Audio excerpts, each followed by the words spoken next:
Hey there, this is Andrew. I hope you're doing well. Today we're going to be taking some time to create a 360 video player for Oculus Quest. And in this series, we're naturally going to be going over how to set up a 360 video in scene, working with Unity's video player and its events, as well as creating our own functionality and events to take advantage of the video player, and being able to use a single video player for multiple files. And to get started, there's going to be a project template in the description, so you'll want to download that and open it up.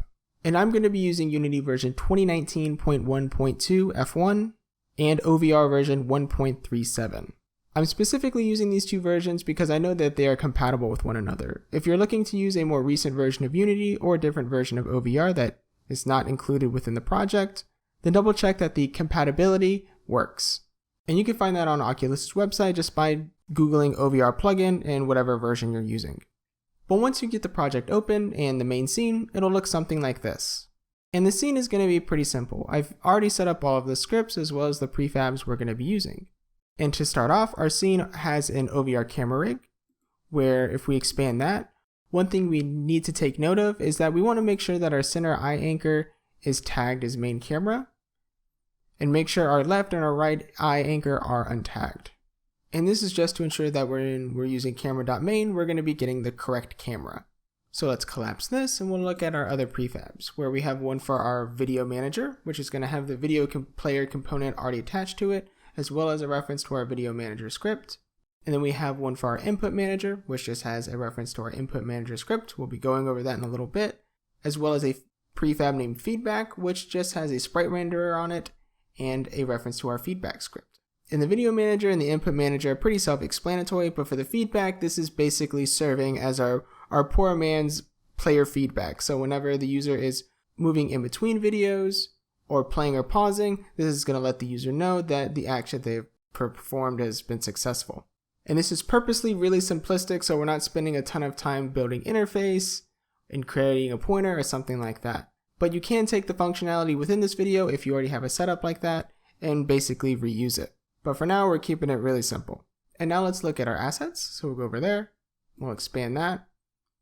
And the one thing that's going to be different between my version and yours is that I already have a couple of 360 videos within this videos folder. And these videos are free that I just picked up online. I just Googled free 360 videos and I got these two. So you may already have a video that you want to use, and I just didn't want to include these because of the file size. But let's collapse that.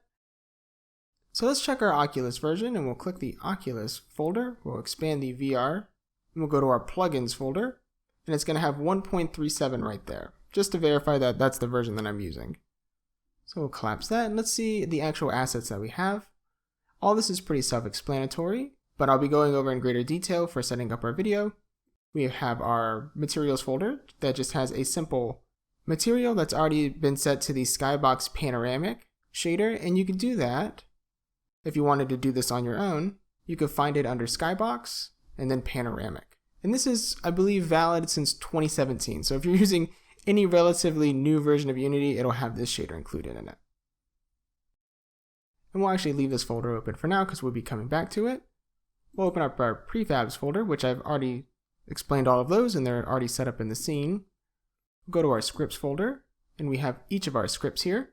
We'll be specifically looking at the input manager later in this video because I've basically already written it out for us. And then we have our textures folder, where we have a few files. We have a couple of icons that we're going to be using to communicate to our player when we are loading a video, as well as when the video is paused. And then we have a texture for our render texture. And that's going to be how we're going to be applying the output of our video player to our Skybox. And if you want to know how to create a render texture, it's pretty simple. You just right click, create, and then render texture.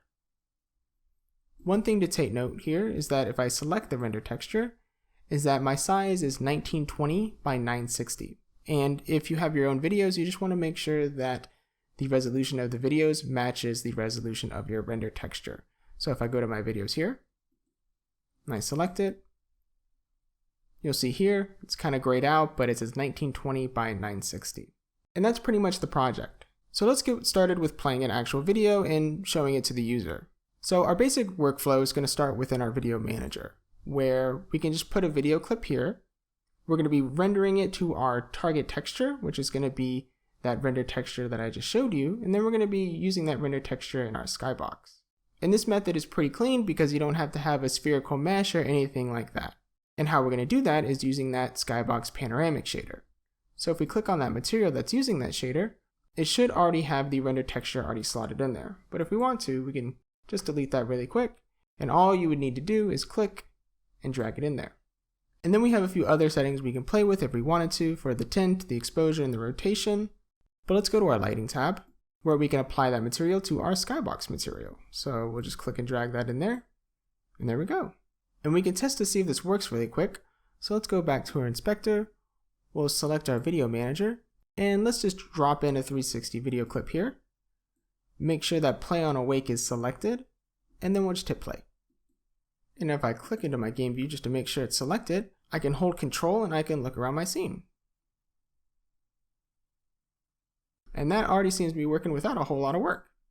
So let's write a little bit of functionality for this video, because naturally we don't just want to do a few things within the project. So let's get some functionality for setting up our testing input within the scene and getting our video manager up and running.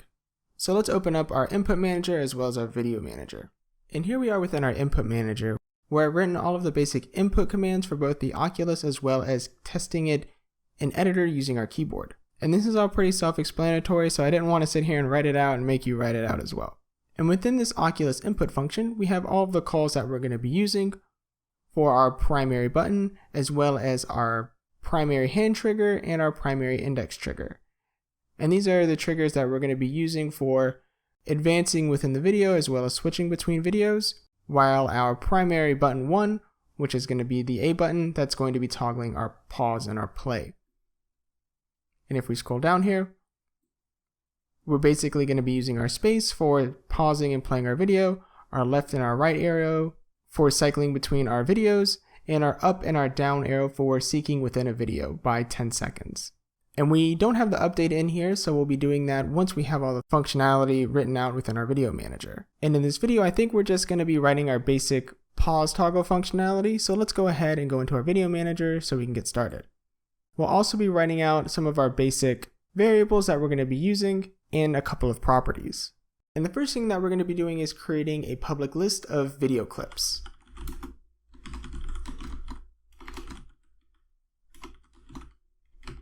That we're just going to be calling videos, and we'll initialize that to null. And you probably guessed it already, this is just going to be a list that's going to be holding all of our videos so we can cycle through them. We're then going to be creating another function that's going to be called isPaused, that we're going to be initializing to false.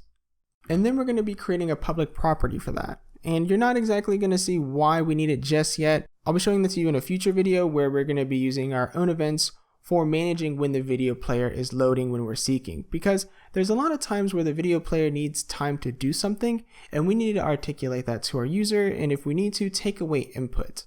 Because something I've learned using the video player numerous times is that it can be pretty unreliable. So we do want to try and manage how often we're giving it input and giving it time to load, and this is going to help us do that. So we'll be creating a public bool with an uppercase I that's isPaused. And we'll have a get, and we'll have a private set. And for our get, we're just going to returning our isPaused. And then we'll just be setting it here. And this also lets us only change the pause value by calling a pause toggle function that we're going to be writing. And in the future, we will be putting an event here. So we'll just put something pause event. And this is how we're also going to be communicating with that feedback script, where we're going to be showing that pause icon up on the screen. So we have that, and now let's make a similar one for testing if our video is ready. So we'll have a private bool that just says is video ready. Initialize that to false as well. And we'll basically be doing the same thing for this.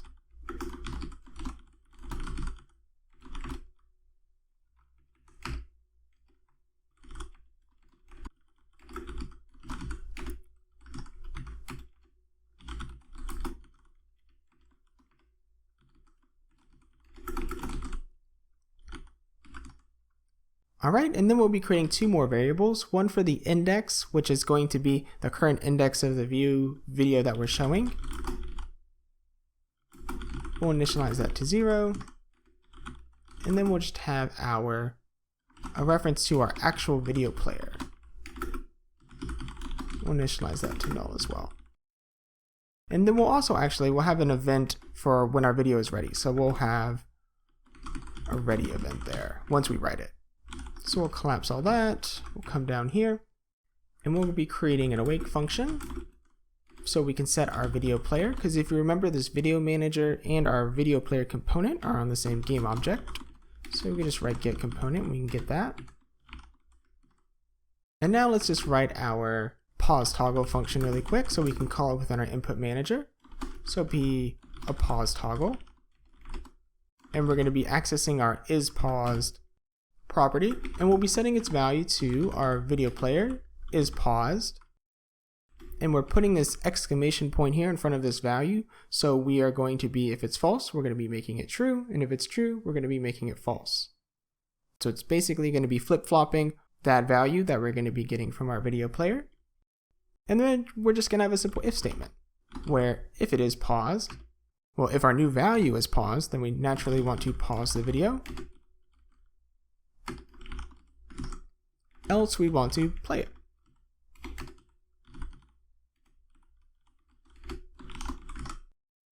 And that's pretty simple. And this isPaused value is going to come into play in a future video. Because if you remember, when we get that value from the video player and we switch it, we're going to be using this property here within our private set to send out a pause event. So we can, like I said, get that feedback script and output a different sprite to it as well as activate it. But let's see how this would work within our input manager. So let's go to that really quick. And the first thing that we're going to need to create within our input manager is a reference to our video manager.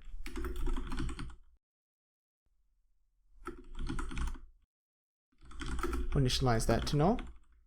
And then we're going to need to create an update function. And this is so we can call both our Oculus input as well as our keyboard input.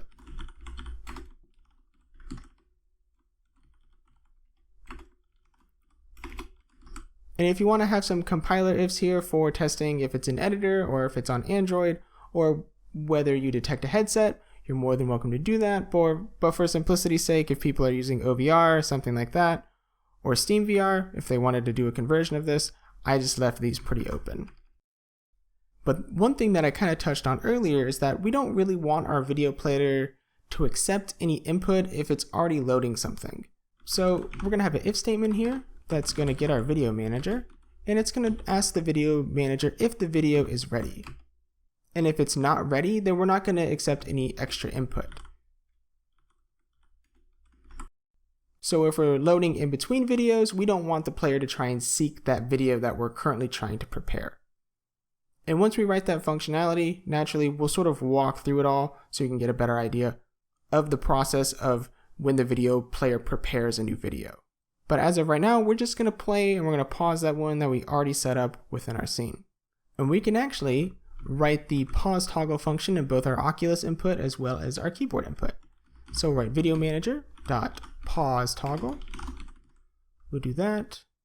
We'll copy this line. We'll scroll down here. We'll put it in our keyboard input as well. We'll save that. But one thing to know before we go back into the Unity editor is that we haven't written all of that loading and preparing of the video functionality. So let's scroll up here, and even though that we have this line here, let's just comment it out for right now, because since we are not fully preparing the video, that value is always going to be false. So we'll just comment that out, and once we get that ready, we'll uncomment it so it's all good. So now let's go back in Unity so we can set up those references. So now that we're back in Unity, let's go to our input manager, and we'll drop in a reference to our video manager.